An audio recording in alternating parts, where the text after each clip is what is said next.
બોટાદ વિધાનસભાના આમ આદમી પાર્ટી અને ધારાસભ્ય ઉમેશ મકવાણાને પાર્ટીએ કર્યા સસ્પેન્ડ। ઉમેશ મકવાણાથી સ્થાનિક કાર્યકરો મતદાતાઓ નારાજ હોવાની વાત જિલ્લા પ્રમુખ પરસોત્તમભાઈ રાઠોડ દ્વારા કરવામાં આવી।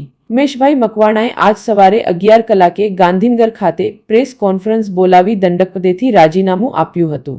ત્યારે રાષ્ટ્રીય નેતૃત્વની કડક કાર્યવાહીથી બોટાદ જિલ્લાના રાજકારણમાં ગરમાવો આવી ગયો છે।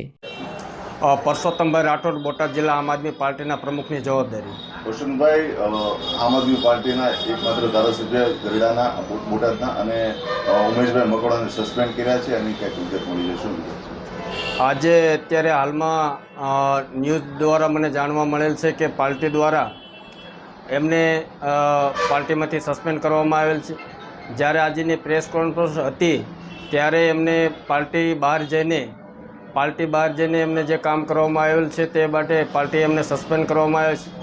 રહી વાત જનતામાં જ્યારે બોટાદની જનતાએ એમને આમ આદમી પાર્ટી દ્વારા મેન્ડેટ આપવામાં આવ્યો હતો તે ઘણા સમયથી આમ આદમી પાર્ટીમાં કોઈ સક્રિયતા નથી અને લોકોના ખૂબ બોટાદની જનતા ખૂબ એમના ઉપર ગુસ્સે હતી।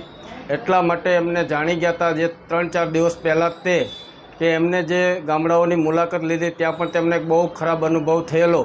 ત્યારે તેમને ખબર પડી ગયેલી કે આપણે હું પાર્ટીમાં કે પાર્ટી વિરુદ્ધ જઈને ભાજપની એજન્ટની, ભાજપની ગુલામી અને ભાજપની પૈસા ખાઈને એમને જે કરવાનું હોય તે માટે થઈને જ્યારથી ગોપાલભાઈ વિધાનસભાની ચૂંટણી જીત્યા છે ત્યારથી એમને પેટમાં કંઈક તેલ રેડાયું એવું લાગતું હતું।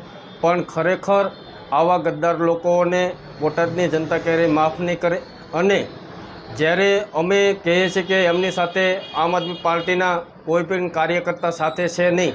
અમારું સંગઠન બોટાદ જિલ્લાનું સંગઠન અમે બધા કાર્યકર્તા અમે આમ આદમી પાર્ટી સાથે છીએ।